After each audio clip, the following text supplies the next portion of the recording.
Proposta tal-kap tal-Oppożizzjoni biex tiżdied il-pensjoni minima nazzjonali tista' tinstema' interessanti. Iżda mal-ewwel kalkoli sempliċi din il-proposta toħroġ bħala waħda maġla u żbaljata. Kien għadda biss ftit tal-ħin u l-Partit Laburista kien lest bi preżentazzjoni dettaljata fejn fiha spjega l-iżbalji bażiċi.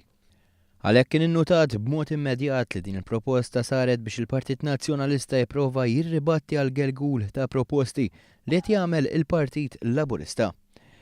Kalkolu sempliċi juri li d-darba li prova jagħti stima lil xi ħaġa Simon Busuttil mar żmerġ b'iktar minn 18 miljun euro f'sena.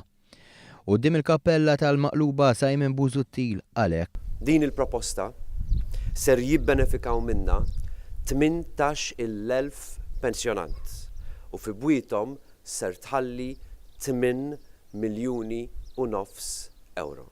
Il-kandidat tal-Partit Laburista Stefan Zrinzo Azzopardi fisser kif jew il-Partit Nazzjonalista ma joħroġ kalkoli jew jekk jagħmel dan ikunu maġla u ħżina. Illum, grazzi għal fatt li l-finanzi ta' pajjiżna verament huma fis-sod u dan il-gvern irnexxielu jikseb surplus, b'mod konkret imma b'mod studjat jista' jkun hemm żieda konkreta bis-serjetà fil-pensjoni minima nazzjonali, però tkun waħda maħsuba kif qed jipproponi l-Partit Laburista u mhux waħda fantastika kif qiegħed b'mod superfiċjali jipproponi il-kap tal-Oppożizzjoni Simon Busuttil.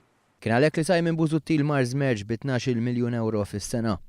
Il-Ministru Edward Zammit Lewis fisser kif b'attitudni dilettanteska ta' dan it-tip dak kollu li kiseb pajjiżna jtir marrieħ jekk fdat fidejn it-tmexxija ta' Simon Busuttil.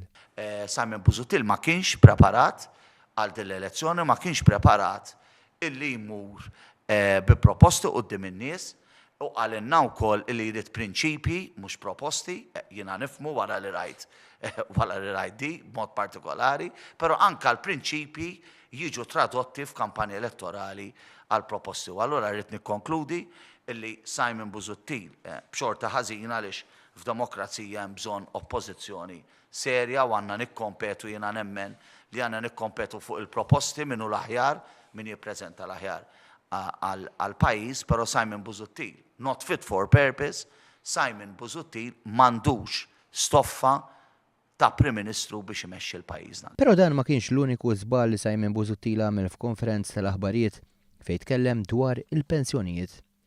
Għal ukoll se jneħħi t-taxxa minn fuq il-pensjoni, xi ħaġa li ġamel dan il-gvern fl-aħħar budget kif wara kollox kellu jammetti u stess. Il-Partit Laburista nnota wkoll kif dan ma kien żball uniku u issa tidher biċ-ċar li mhux qed isir studju biex jitfasslu l-proposti. Simon Busuttil qal il-proposti għal għawdex se joħorġu wara mitjum, iċ-child care se tingħata b'xejn biex il-ġenituri jkunu jistgħu jagħmlu l-qadi tagħhom, ir-refużjoni tal-kirjiet tal-housing li wieħed li se jagħti qegħdin diġà jaslu fid-djar tan-nies u bidel ukoll il-prinċipji tiegħu issa qal ukoll li se jżomm l-iskema tal-IIP.